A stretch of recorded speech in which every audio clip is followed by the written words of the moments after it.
Ito guys, yung mamaya guys, pakita ko ito yung sa loob ng ito yung nangayap na niluto ngayon ng loob ng baboy guys, yung pig.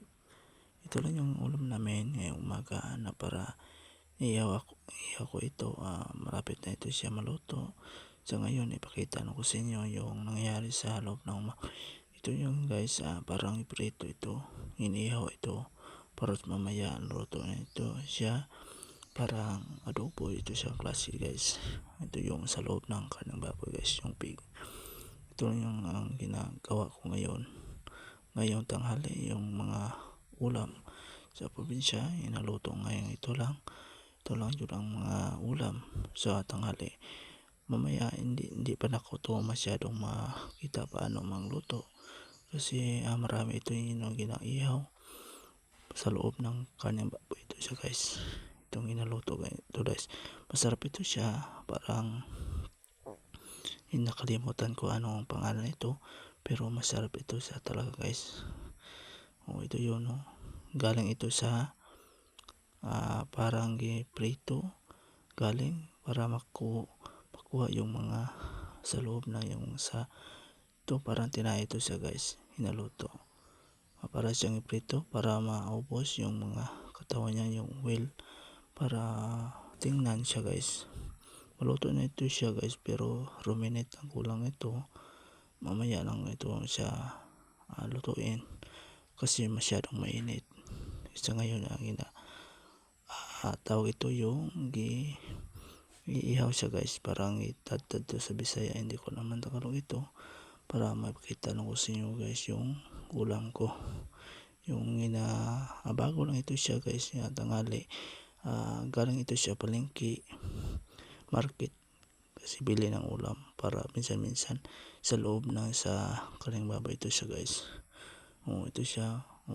Marami siya itong inaluto. Hindi ito siya ko ipakita yung lahat yung anong nangyari, baka maghalat sila. Ito lang yun guys, manyera ilagay ko para pakita ko sa inyo yung anong klase yung kaning baboy guys, yung sa loob ng baboy. So ngayon guys, masarap ito siya talaga kung tignan mo, kasi yung luto dito parang simple lang, pang probinsya lang yung naluto, pero yung lasa ay super masarap. Magaling yung mga taga dito sa probinsya magluto ng karning baboy guys, yung sa loob. Ito na yun siya nangyari. Hindi lang ko siya pakita yung anong ginagawa nila, paano ito yung ginagawa, kasi hindi sila gusto makita lang kanilang mukha. Ito lang yung ipakita ko sa inyo guys, yung sa harap.